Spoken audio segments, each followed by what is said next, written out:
جب تمام راستے بند نظر آئیں اور سب ناممکن لگے، تب یاد رکھنا ایک راستہ ہے جو ہمیشہ کھلا رہتا ہے، اور وہ دعا کا راستہ ہے۔ اس راستے سے گزرنے والے ہمیشہ منزل تک پہنچتے ہیں، کیونکہ لفظ ناممکن میں بھی اللہ نے یقین رکھنے والوں کے لیے ممکن کو عیاں رکھا ہے۔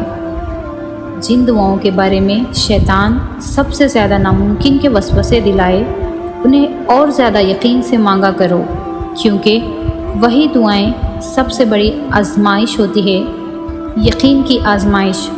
اور آزمائش پر پورا اترنے والوں کے لیے اللہ کے ہاں بہترین اجر کا وعدہ ہے۔ جب دعاؤں میں ہاتھ اٹھاتے وقت دل بار بار قبولیت کا یقین دلائے تو سمجھ جاؤ یہی اشارہ ہے کہ تمہیں مانگتے رہنا ہے، کیونکہ دل کو پختہ یقین تب ہی ہوتا ہے جب اللہ دعائیں قبول کرنا چاہتا ہے۔ اللہ جب توفیق دعا تمہارے مقدر کا حصہ لکھ دیتا ہے تو قبولیت کے معجزے خود بخود ہی ہونے لگتے ہیں۔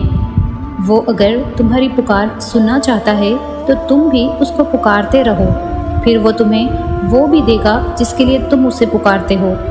اللہ محبت سے انہی کو سنتا ہے جو اسے یقین اور مان سے پکارتے ہیں، وہ یقین جو ہر شک اور مایوسی سے پاک ہو۔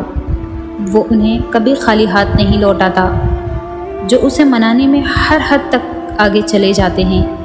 جب وہ کسی کو سجدوں میں رونا سکھا دے تو پھر وہ ان آنسوؤں کی لاج رکھتا ہے۔ جب وہ کسی بندے کو تہجد تک لاتا ہے تو اس پر ہر سفر آسان فرما دیتا ہے، اور پھر ہر وہ کام جو ناممکن نظر آئے اس کے کن سے مکمل کر دیا جاتا ہے۔ تمہارے دل میں خیال بعد میں آتا ہے اور اس تک پہلے پہنچ جاتا ہے۔ وہ دیری انہی کے لیے کرتا ہے جن کا مانگنا اسے بے حد پسند آ جاتا ہے۔